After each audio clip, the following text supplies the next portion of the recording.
Here we are at the Hungaracutta Bansaale house. Hungarcutta is the name of the place which is near to Brahmawar.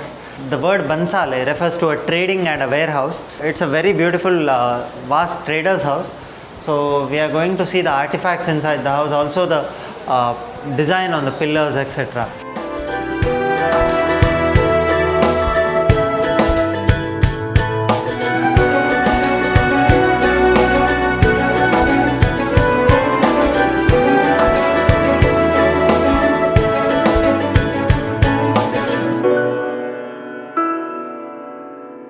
You can see the place where they used to read, write, and also the weighing scale, the weighing stones.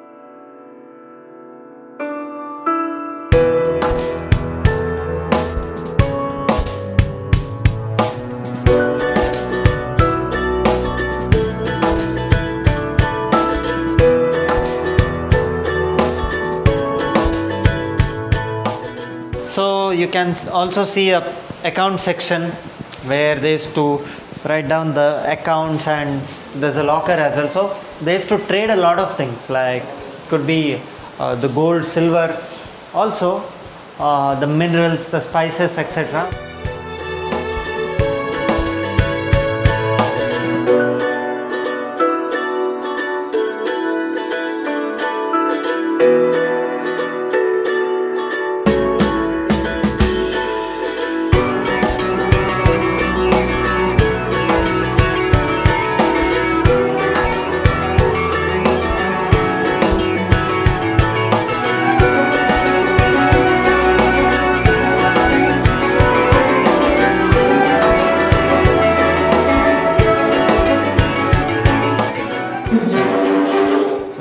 Over here, nothing much. This.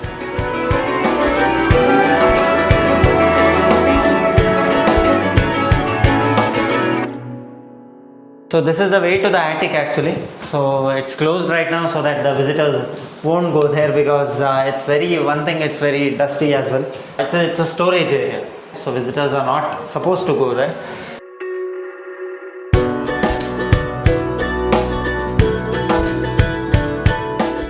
So the houses in Tulunadu, especially the Guttu houses, the Shetty community houses, so mostly they are in this courtyard shape.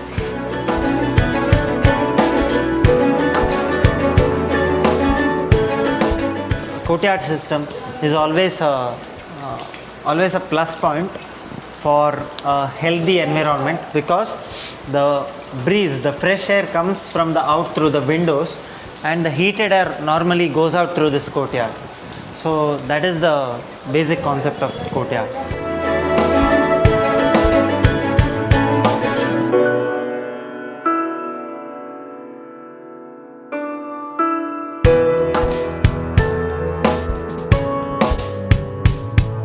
This is known as a trunk. So in Kannada, in the local language, we call it as pattas. It's a trunk basically where the grains are stored.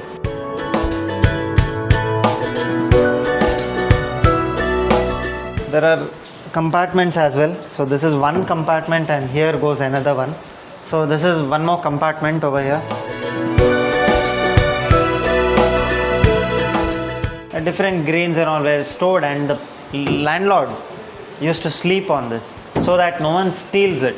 It might sound very silly, because you might think grains who will steal, but at that time, during that time, grains were as valuable as the gold and silver. The moisture won't enter this because it's completely covered from all areas. So that is the reason this is very useful.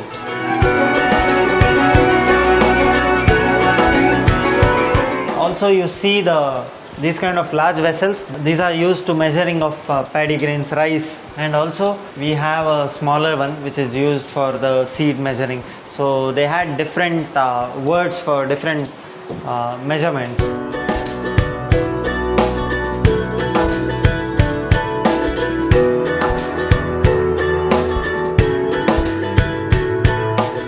They used to place the god here, do the puja. Things which were used for the puja were kept in the puja room. But right now it's been placed here, the cot, and there's again a chest which was used for the paddy storage.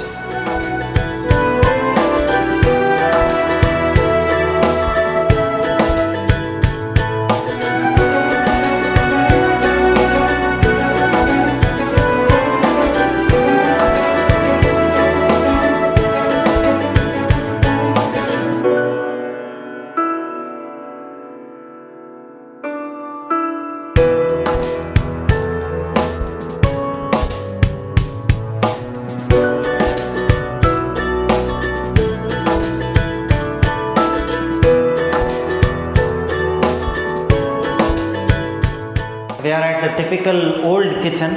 So you can see the grinding stone as well. So the idli batter or the dosa batter, because in southern part here the breakfast for our daily routine is mostly dosas, idlis. They used to grind in that, and it gets a natural, very natural taste. It's not like how you grind it in the grinder, but this has a very different taste, and many of the older generations will definitely agree to this.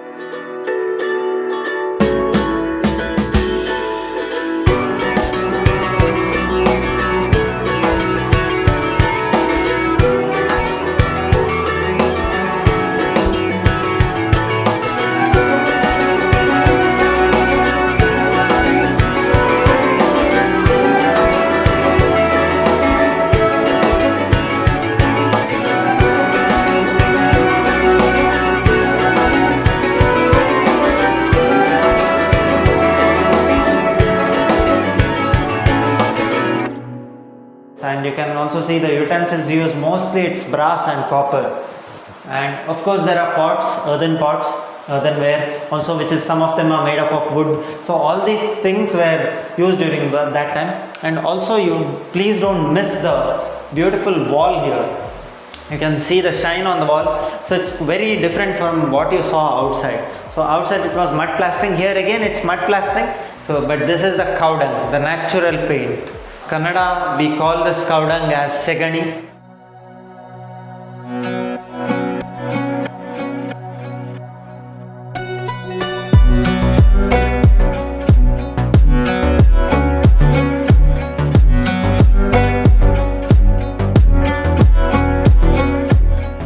The weighing stones, as you can see, this might be very new to many of the viewers, because these weighing stones are very old and they had their own calculations, the measurements.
This is very huge and it's made up of single tree trunk. Salt was stored in this.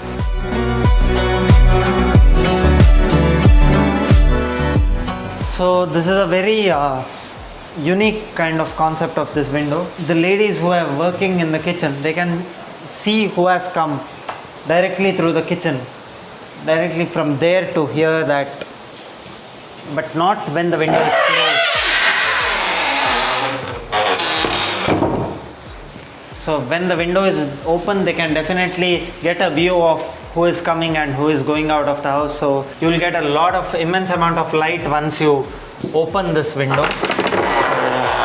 It's a very, very, very heavy one.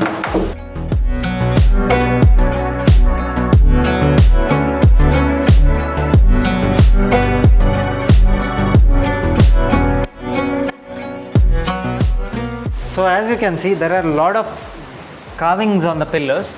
During the olden times, it's a belief that the more the carvings on the pillars, the more they were rich. So that is how you analyze the richness of the people. So they used to spend the money on this artwork. You can see how intricate each design, each layer has a different design, and it's not one and the same. And each design has a different meaning. So it's not just a design. They believed a lot in art, also a lot in culture. So they spent money on valuable things. So this is how they lived the life during the olden times.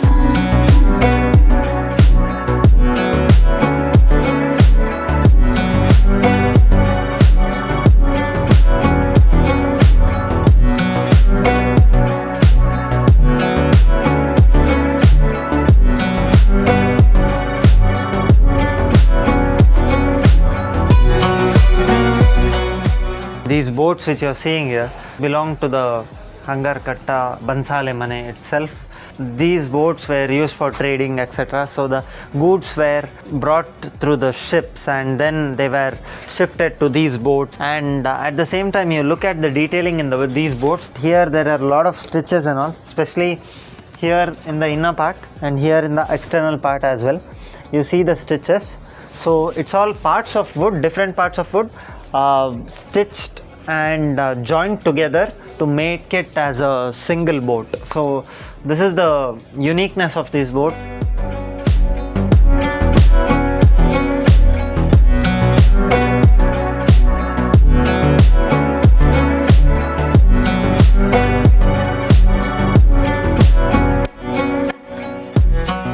Steering wheel of the ship.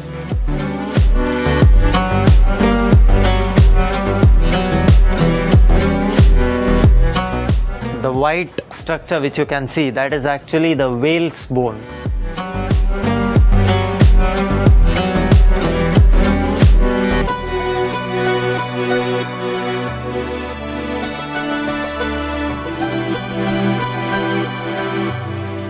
As you can see, there are a few stones here kept. So these are the weight stones which are used for fishing